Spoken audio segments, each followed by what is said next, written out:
हरे हरे राम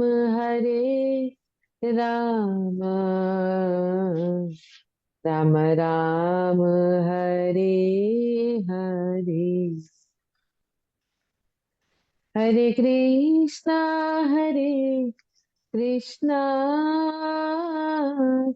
कृष्ण कृष्ण हरे हरे हरे राम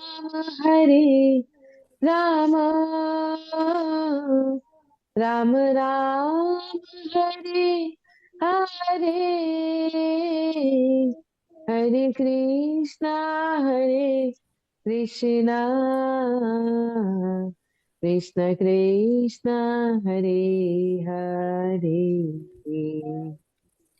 हरे राम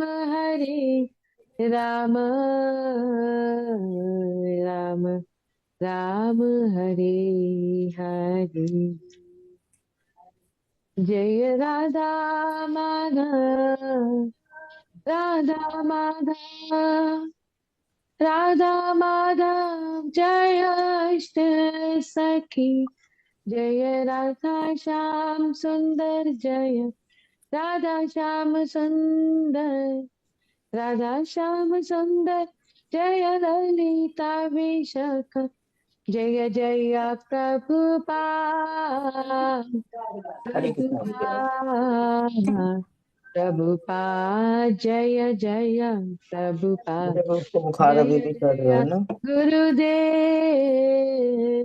गुरुदेव गुरुदेव जय जय गुरुदेव निताय गौर हरि बोल हरि बोल हरि बोल निताय गौर हरि बोल हरि नाम संकीर्तनीय की जय हो जगत गुरु शिला प्रभुपाद की जय शिला जय दिनती की जय निताय गौर प्रेमानंद हरि हरि हरि हरे कृष्णा प्रभु जी पंचांग प्रणाम हरे कृष्ण प्रभु जी पंचांग प्रणाम।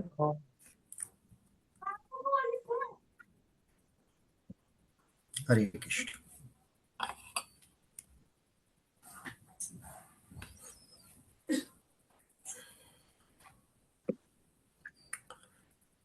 हरे कृष्ण प्रभु जी। हरे कृष्ण प्रभु।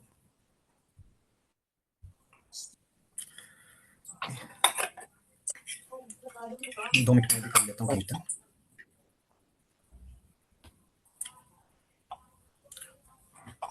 हरे कृष्ण। 2 मिनट में भी राधा माधव कर लेता हूँ, उसके बाद स्टार्ट करते हैं। जी प्रभु जी। जय राधा माधव कुंज बिहारी जय राधा माधव कुंज बिहारी गोपी जन वल्लभा गिरिवरधारी यशोदानंदन व्रज जनरंजन यशोदानंदन व्रज जनरंजन यमुना तीरावनचारी यमुना तीरावनचारी जय राधा माधव कुंज बिहारी जय राधा माधव कुंज बिहारी हरे कृष्ण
आचार्य अष्टोत्तर शशि श्रीमती स्वाइन गिरी श्री भक्तिवेदांत स्वामी श्रील प्रभुपाद की जय।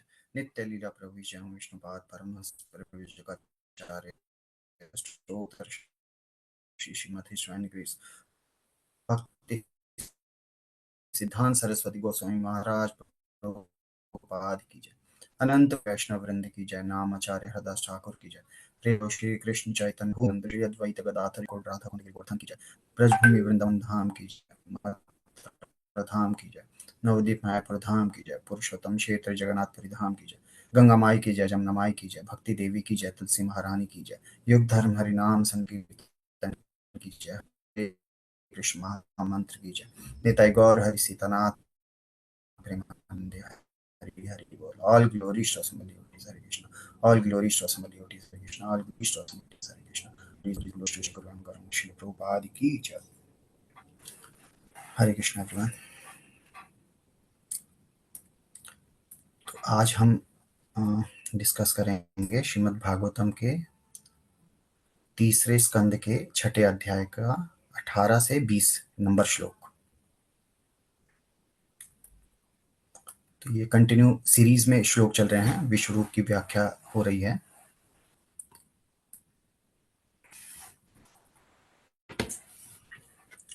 ओम नमो भगवते वासुदेवाय।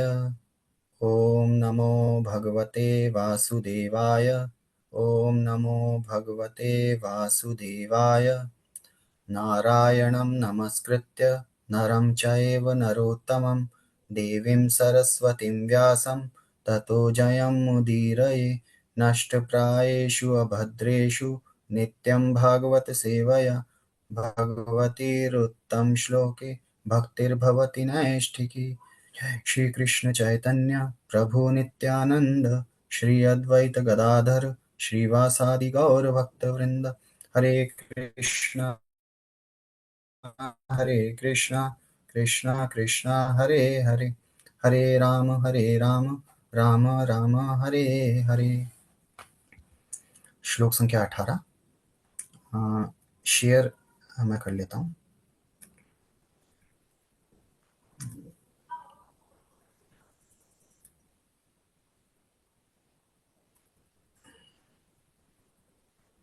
जी, आप सबको श्लोक दिख रहा है? यस प्रभु जी। थोड़ा जूम कर दिए जी प्लीज। Prabhu ji. जूम कर लेता हूँ। ठीक है, okay. I think it's better now. Yes yes. जी त्वचमस्य विनिर्भिन्ना विविशुर्धन्योषधि अंशेन रोमभिकुण्डुं ये रसो प्रतिपद्यते। त्वचमस्य विनिर्भिन्ना विविशुर्धिषण्यम् औषधे अंशेन रोमभिकुण्डुं ये रसो प्रतिपद्यते। त्वचमस्य विनिर्भिन्ना विविधोर्धिषण्यमौषधि अंशेन रोमभिकुण्डुं ये रसो प्रतिपद्यते। आप में से दोहरा सकते हैं। हरे कृष्णा यश प्रभु राधे। प्रभु जी दोनों प्रणाम। धर्म प्रणाम प्रभु जी। त्वचमस्य विनिर्भिन्नां विवसुर्धीर्यम् औषधिः अंशेन रोमभिः कंडुं ये रसो प्रतिपद्यते। हरे कृष्णा प्रभु दत्तनाम। धर्म प्रणाम। त्वचमस्य विनिर्भिन्ना विवेशुर्धिष्ण्यमौषधि अंशेन रोमभिकण्डुं यैरसौ प्रतिपद्यते। हरे कृष्ण प्रभु जी दादा प्रणाम। धर्म प्रणाम प्रभु जी। त्वचम अस्य विनिर्भिन्नाम विविशुधिष्ठ्यम औषधि अंशेन रोमभिकण्डुम ये अशो प्रतिपद्यते। हरे कृष्ण। ये सब रजित माता जी। हरे कृष्ण प्रभु जी। हरे कृष्ण। स्वचमस्य विनिर्भिन्नां विविशुद्धिष्णम औषधिः अंशेन रोमभिकण्डुं यैरसौ प्रतिपद्यते। हरे कृष्ण। हरे कृष्ण। श्रुति माता जी। जी प्रभु जी। त्वचमस्य विनिर्भिन्नां विविशुर्नयमोषधिः अंशेन रोमभिकण्डुं ये रसोः प्रतिपद्यते। हरे कृष्ण। शब्दार्थ लेते हैं।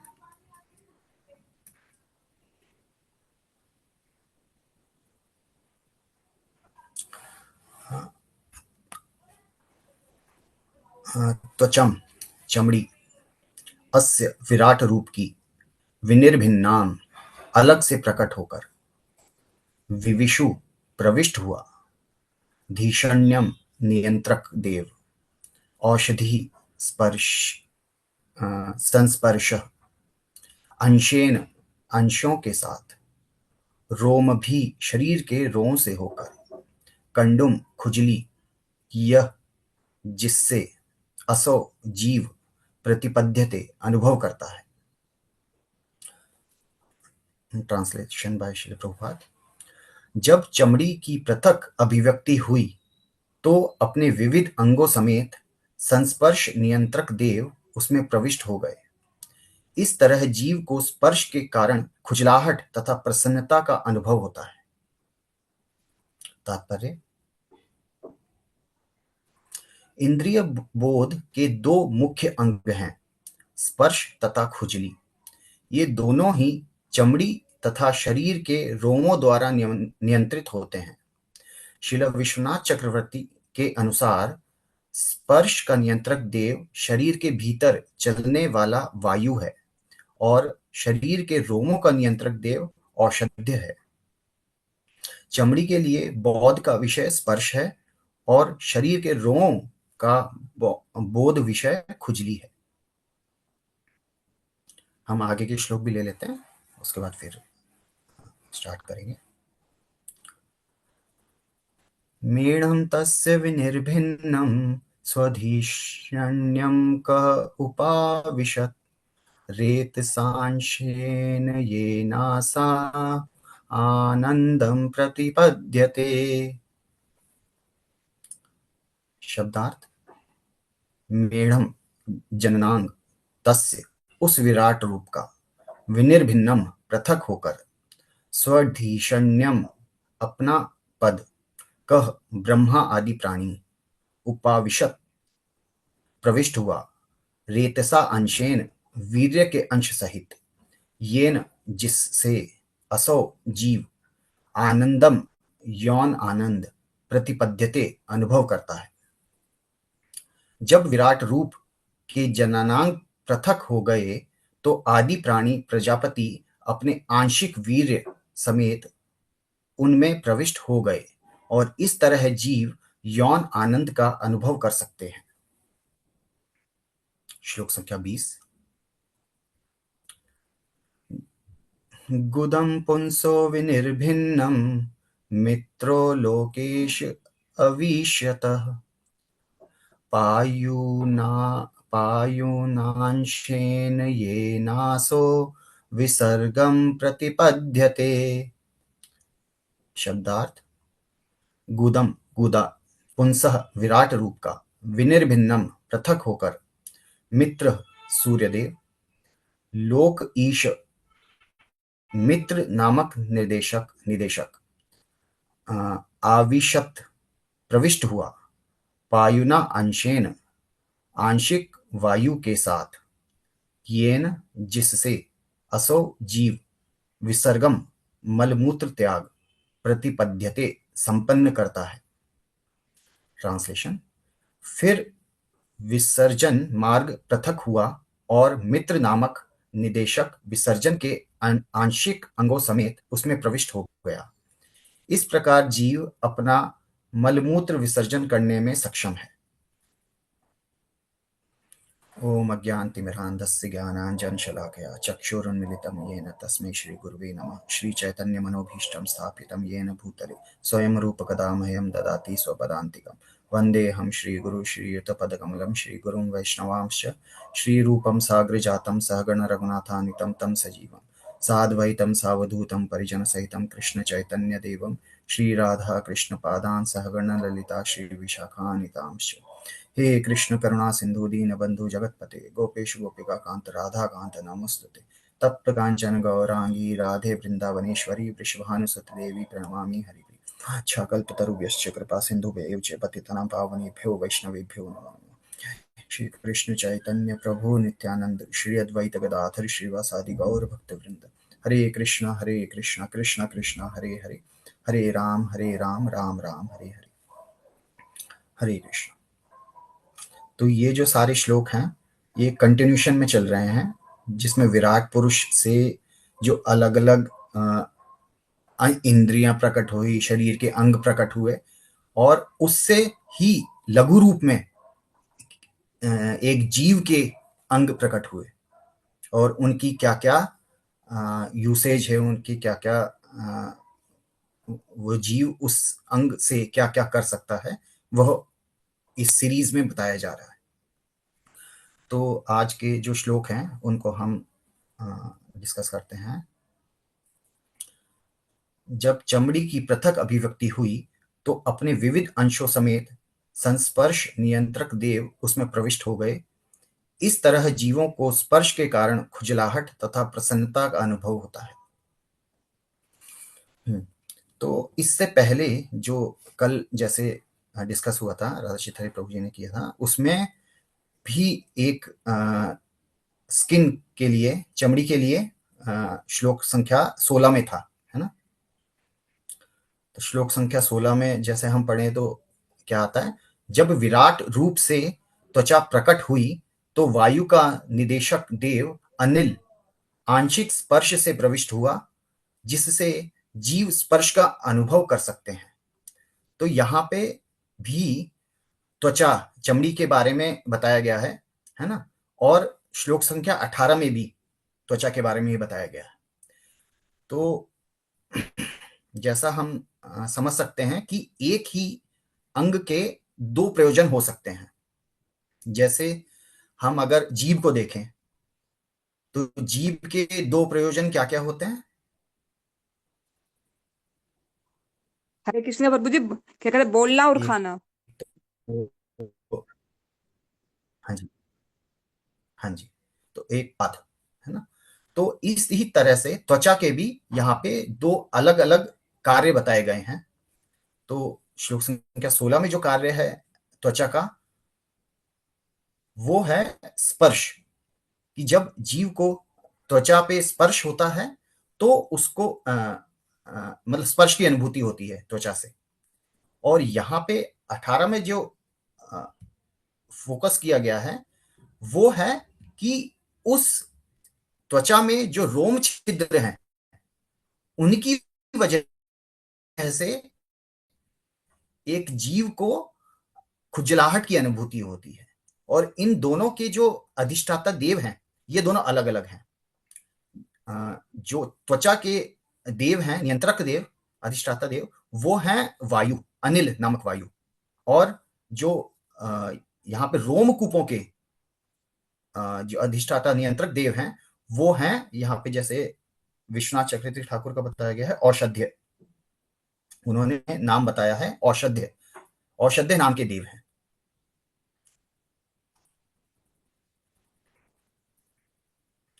तो इस तरह से जब विराट पुरुष के इस त्वचा में ये नियंत्रक देव उपस्थित हुए तो इस तरह से जीवों के चमड़ी में, रोम छिद्र में खुजलाहट की अनुभूति हुई। इस तरह से बताया गया है इस श्लोक में। एक बार स्टॉप शेयरिंग।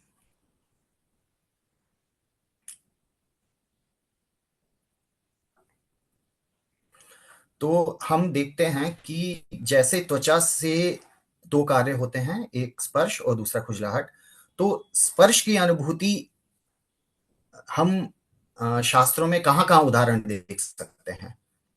इस दोनों ही जो अनुभूति है स्पर्श की और खुजलाहट की, उससे व्यक्ति कुछ सुख का अनुभव करता है। जैसे अगर स्पर्श को देखें तो स्पर्श का एग्जाम्पल दिया जाता है एक हाथी का, है ना। इसी स्पर्श सुख के वजह से एक हाथी को एक महावत पकड़ता है।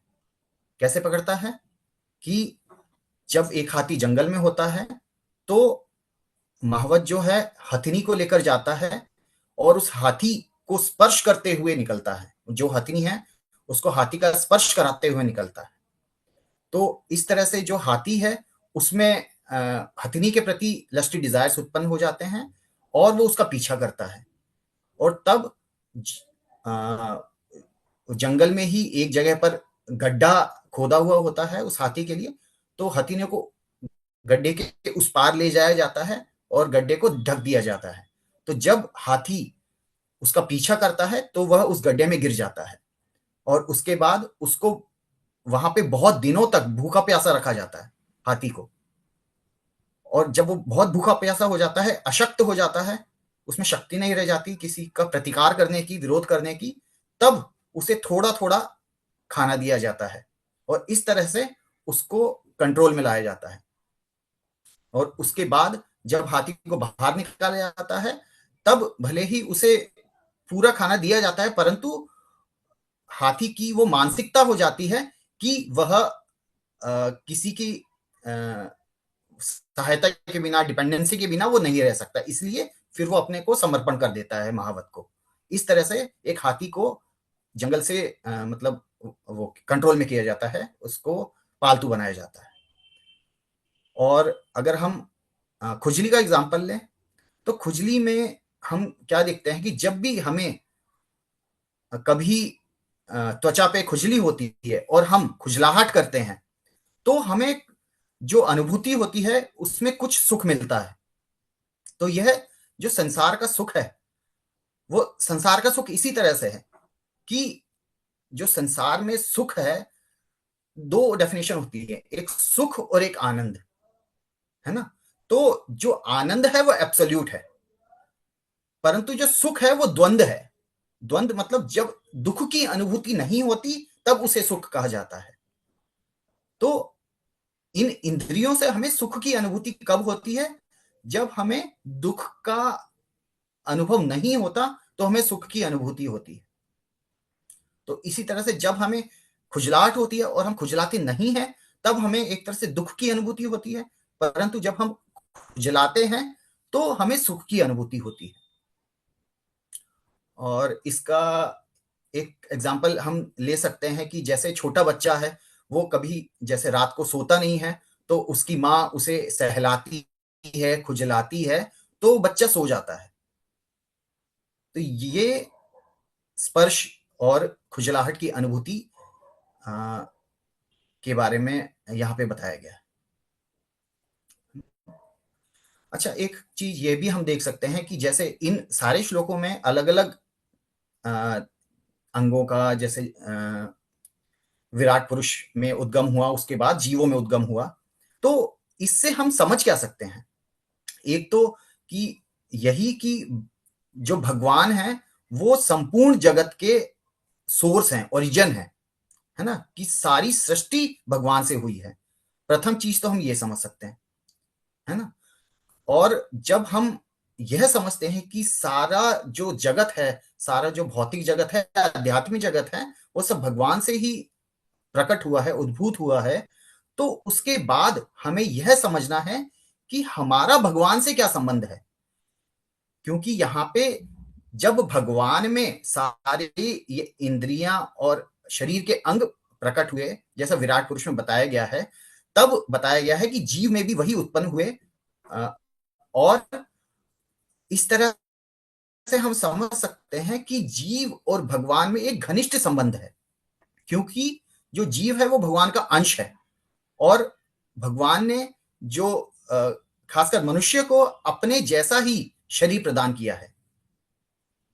भगवान का शरीर है वो सच्चिदानंदमय है, स्पिरिचुअल है, जीव का है वो भौतिक है, मटेरियल है, परंतु जो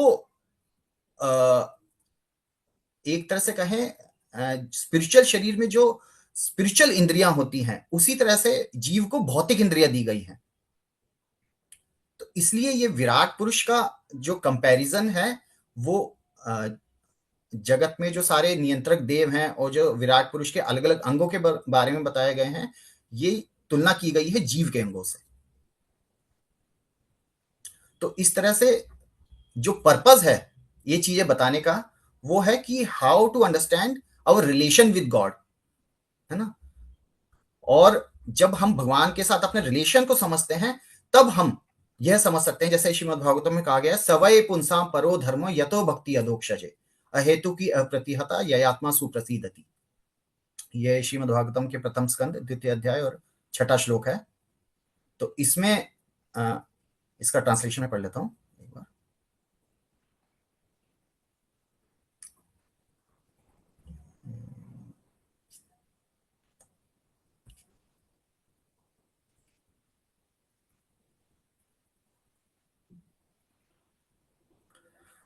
The supreme occupation dharma of all humanity is that by which man can attain to loving devotional service unto the transcendental Lord. Such devotional service must be unmotivated and uninterrupted to completely satisfy the self. तो जैसा हम देखते हैं श्रीमद् भागवतम है एक अमल पुराण है। यहाँ पे कोई भी जो बात बताई गई है वो किसी भी उद्देश्य, उसका एकमात्र उद्देश्य है हमें भगवान से रिलेट करना, कनेक्ट करना। यहाँ पे कोई भी बात ऐसी नहीं बताई गई है जो निरर्थक है।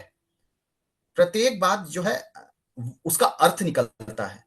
तो यहाँ पे हम जैसे देख रहे हैं कि प्रत्येक अंग से हम समझ सकते हैं कि विराट पुरुष में भी वह अंग विद्यमान है, और इस तरह से हम अपने को भगवान से रिलेट कर सकते हैं, भगवान से अपना संबंध समझ सकते हैं, है ना। तो इस श्लोक में जैसे सवय पुंसाम में बताया गया है कि एक जीव का जो धर्म है, जो प्राइमरी धर्म है, वो है भगवान की भक्ति। और वह भक्ति जो है वो अनमोटिवेटेड एंड अनइंटरप्टेड, किसी अलग उद्देश्य के बिना और बिना रुके होनी चाहिए, है ना। ऐसा नहीं कि हम भगवान की भक्ति कर रहे हैं किसी उद्देश्य से कि मेरी शादी करा दो, जैसे भगवान या देवताओं की लोग पूजा करते हैं किसी उद्देश्य के कारण, है ना। व्रत करते हैं, त्योहार करते हैं कि हमें उसका फल मिलेगा। लक्ष्मी जी की पूजा करते हैं, धन आएगा। सूर्य की उपासना होती है कि हमें अच्छा स्वास्थ्य मिलेगा। अलग अलग देवताओं की अलग अलग तरह से उपासना करते हैं।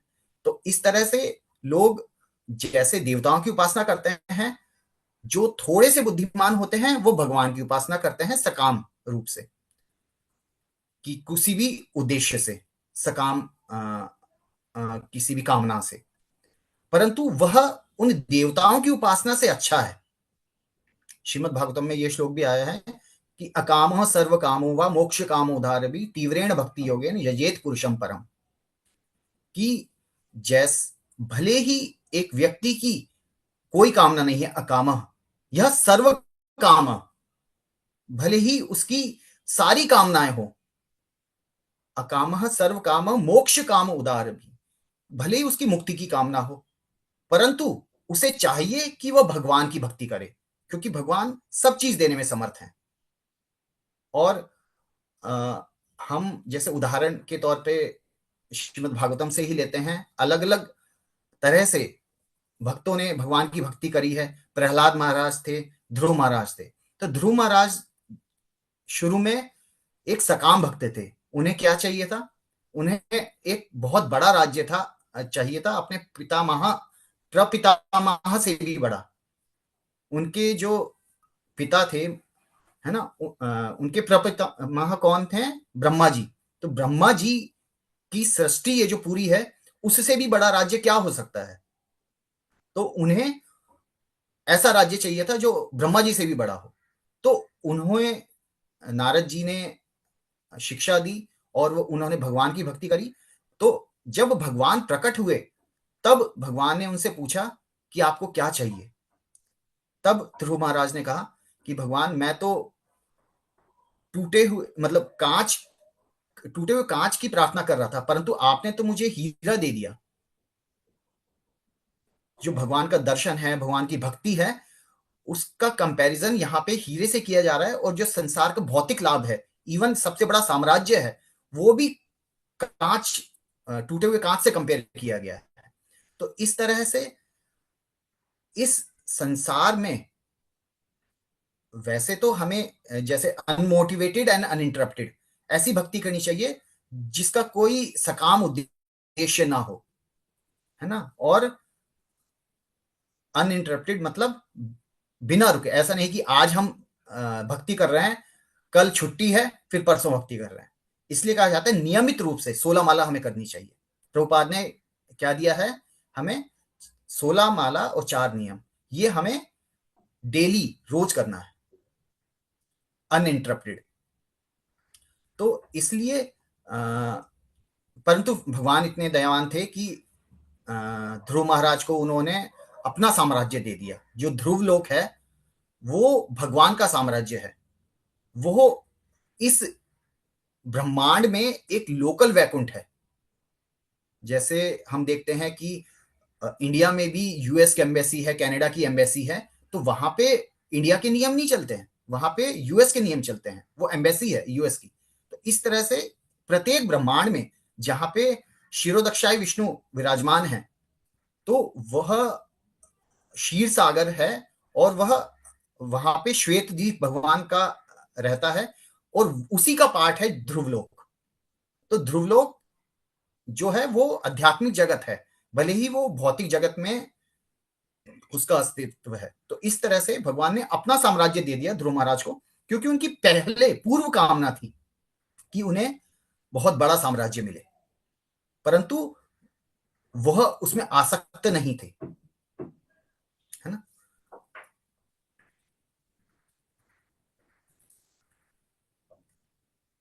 हम आगे देखते हैं।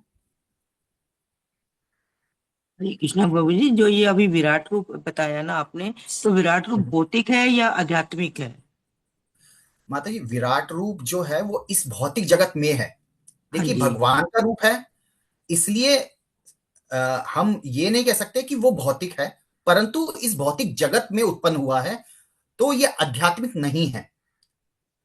तो इस तरह से अचिंत्य भेदाभेद तत्व से हम समझ सकते हैं कि है भगवान का रूप, इसलिए आध्यात्मिक है, परंतु इस भौतिक जगत में है इसलिए भौतिक है, आध्यात्मिक जगत में उसका कोई अस्तित्व नहीं है।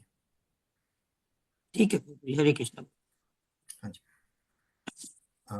अगले श्लोक को हम डिस्कस करते हैं।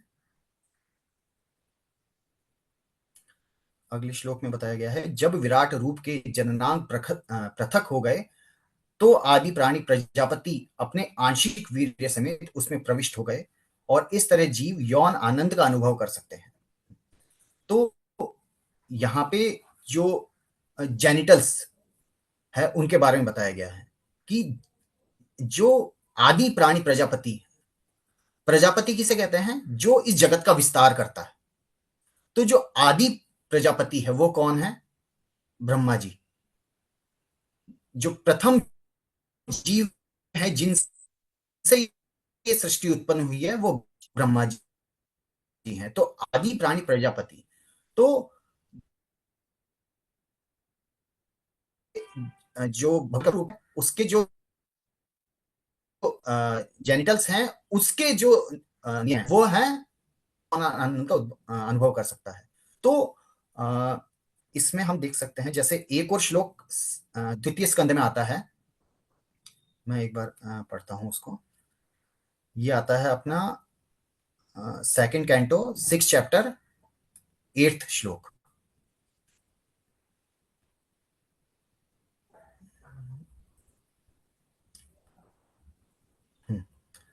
मैं शेयर भी कर देता हूं, इजी रहेगा। Share screen.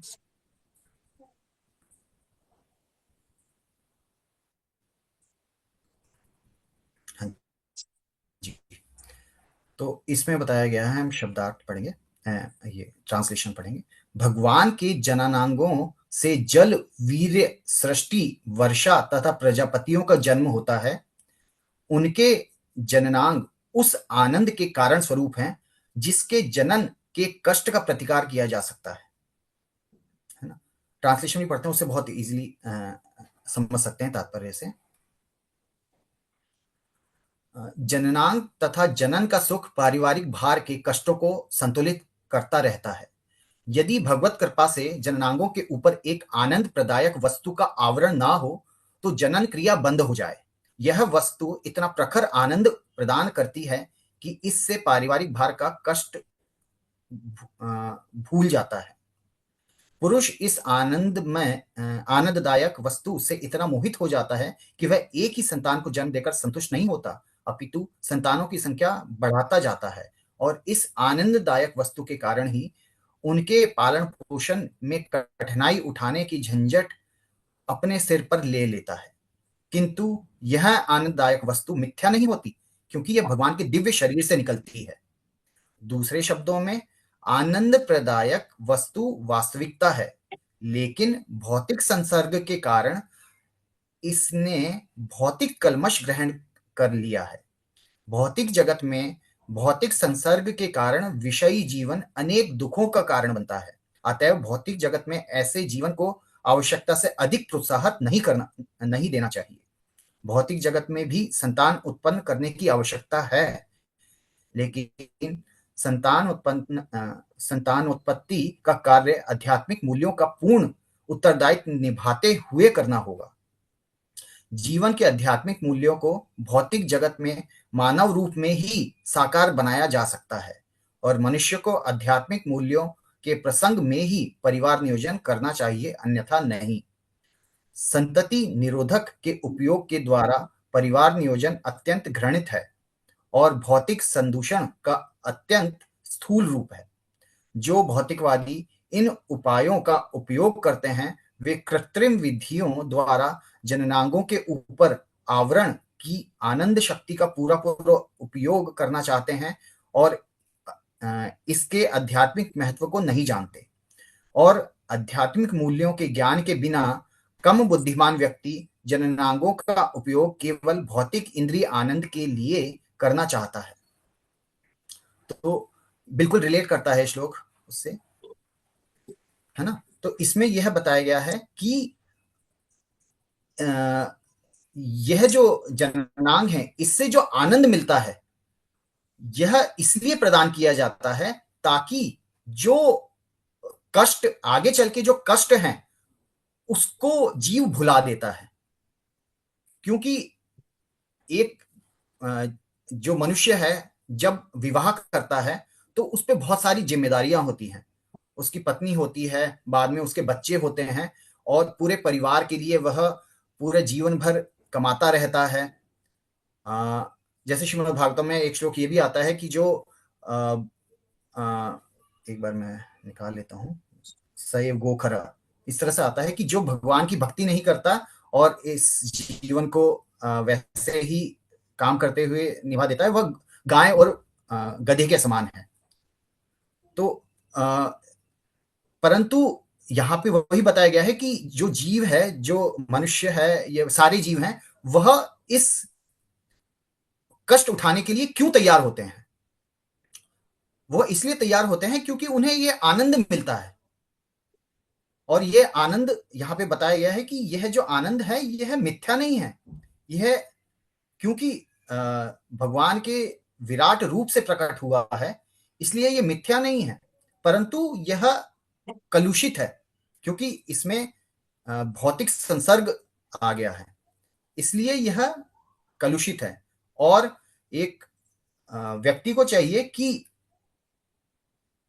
उसे जिस कार्य के लिए यह इंद्रियां, यह अंग दिए गए हैं, उसके लिए यह उसी पर्पस के लिए यूज करे। क्योंकि यह जो जननांग है ये सबको किस लिए दिए गए हैं? ताकि वह संतान उत्पत्ति कर सके। परंतु अगर कोई जीव संतान उत्पत्ति के लिए यह कार्य नहीं करता तो फिर वह एक तरह से शास्त्रों का उल्लंघन कर रहा है और उसे जो है उस चीज का पाप लगता है।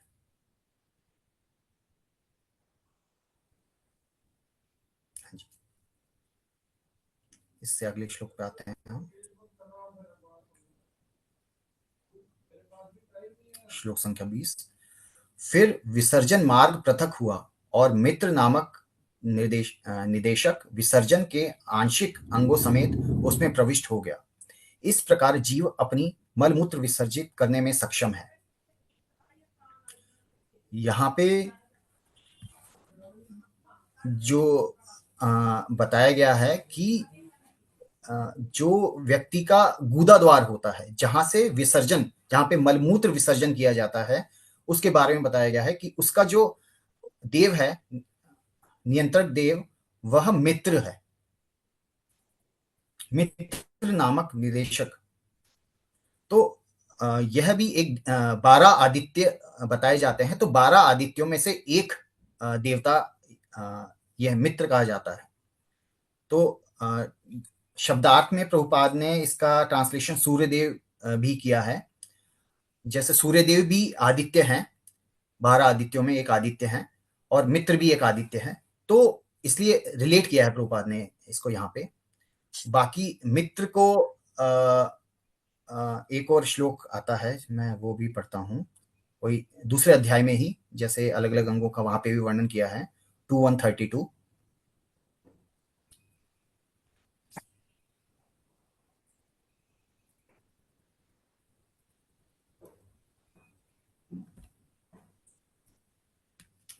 वहां पे बताया गया है, modesty is the upper portion of his lips, hankering is his chin, religion is the breast of the Lord, and irreligion is the back. Brahmaji, who generates all living beings in the material world, is his genitals, and the Mitra Varunas are his two testicles. The ocean is his waist, and the hills and mountain are the stacks of his bones. तो ये दूसरे स्कंद में भी इस तरह से अलग अलग देवताओं को भगवान के विराट रूप से रिलेट किया गया है। तो यहाँ पे जो जो शरीर के अंगों की बात हुई है, वह मल मूत्र विसर्जन वाले अंगों की बात की गई है। तो यह अंग भी बहुत महत्वपूर्ण होते हैं, क्योंकि अगर एक व्यक्ति में यह इसकी क्रिया रुक जाए तो ऐसे जो प्रत्येक अंग है एक जीव में, उसके बारे में बताया गया है कि वो कैसे प्रकट हुआ विराट रूप से। इस शरीर को भी जैसे बताया गया है कि यह its body is a bag of stool, urine, blood and bones. कई जगह प्रभुपाद मेंशन करते हैं कि ये जो शरीर है वो क्या है, कि हम जैसे इस शरीर के प्रति आकर्षित होते हैं। पिछले श्लोक में जैसे वही आकर्षण का केंद्र बताया है ना, त्वचा और जेनिटल्स।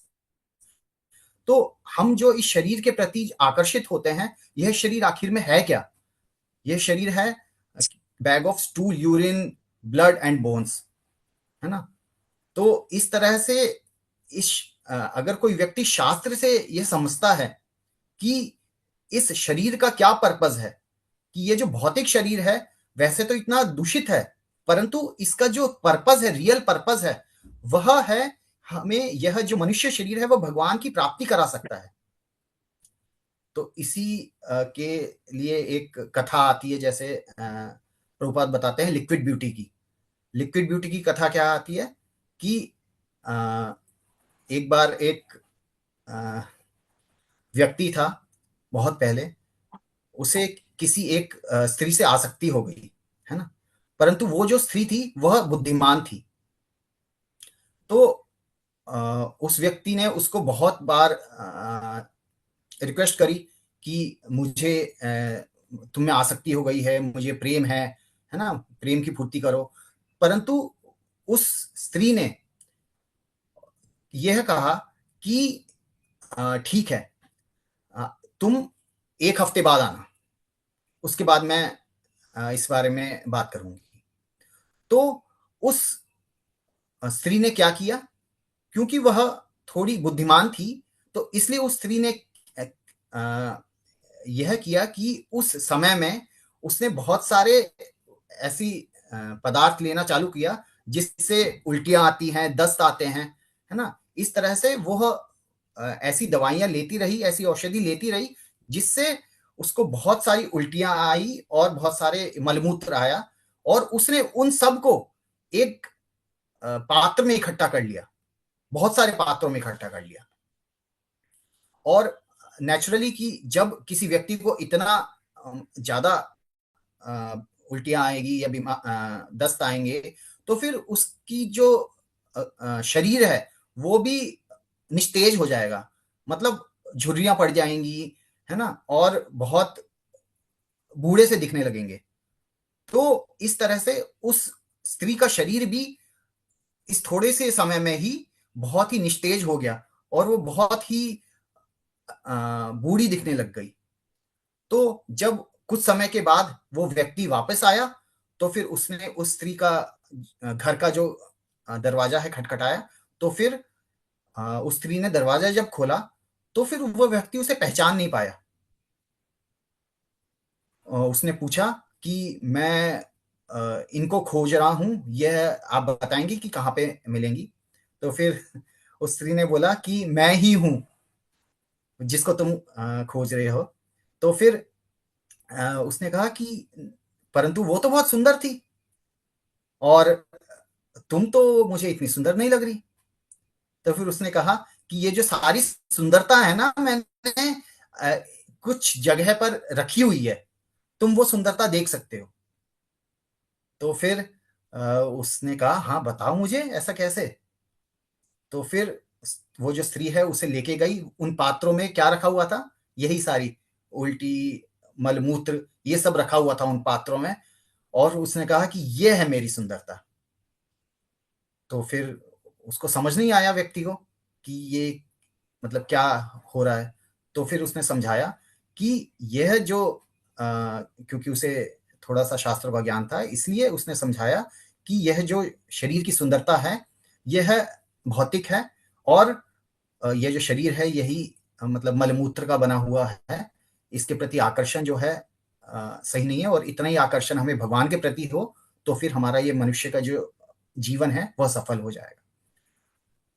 तो इस तरह से हम समझ सकते हैं कि जो इस शरीर में प्रत्येक अंग है उसका एक कार्य है, परंतु हम बिना आसक्त हुए उस शरीर से कार्य करते हुए अपना जो जीवन का उद्देश्य है उसकी पूर्ति कर सकते हैं, और हम अपने जो जीवन का उद्देश्य है भगवत प्राप्ति करना, उसको हम प्राप्त कर सकते हैं शास्त्रों के माध्यम से। तो इस तरह से ही हमें अपने शरीर को भगवान की सेवा में लगाना चाहिए और भगवान की भक्ति करनी चाहिए। इसी के साथ मैं अपनी वाणी को विराम देता हूँ। किसी को कोई प्रश्न हो तो वो पूछ सकता है।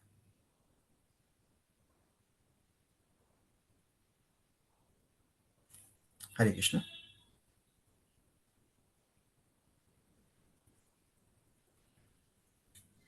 थैंक यू प्रभु जी, वंडरफुल लेक्चर। प्रभु जी बहुत अच्छे से समझाया, बहुत सुंदर तरीके से आपने। प्रभु जी ये लास्ट वाले श्लोक में मेरे को क्लियर नहीं हुआ, मतलब उस खाली मित्र ही लिख सकते थे, सूर्य प्रभुपाद ने उसमें मेंशन क्यों करा मीनिंग्स में, वर्ड मीनिंग्स में? हाँ जी माता जी, तो यही मैंने भी बहुत जगह जैसे देखा इस चीज को, तो मित्र एक अलग देव है और सूर्य देव एक अलग देव है, परंतु जो दोनों हैं वह आदित्य अदिति के पुत्र हैं, 12 आदित्य जैसे कहे जाते हैं। तो इस तरह से जो मैं समझ पा रहा हूँ वो प्रभुपाद रिलेट कर रहे हैं, जैसे कई जगह मित्र को वरुण से भी कंपेयर मतलब किया जाता है, परंतु वरुण भी एक अलग देव है। मित्र वरुण, जैसे हम दूसरे श्लोक में पढ़ा ना हमने कि मित्र और वरुण दोनों विराट पुरुष के टेस्टिकल्स हैं। तो इस तरह से प्रभुपाद ने भी आई थिंक रिलेट किया है इधर सूर्य देव को, परंतु मित्र एक अलग देव है और सूर्य देव एक अलग देव। ये जो आदित्य के पुत्र में विवस्वान आते हैं ना प्रभु जी? हाँ जी, सूर्य भी आदित्य हैं, आदित्य के पुत्र। हाँ। ठीक है, यही लग रहा है प्रभु जी, शायद उसी से रिलेट किया हुआ। हाँ जी, हरे कृष्ण। ठीक है, थैंक यू प्रभु जी।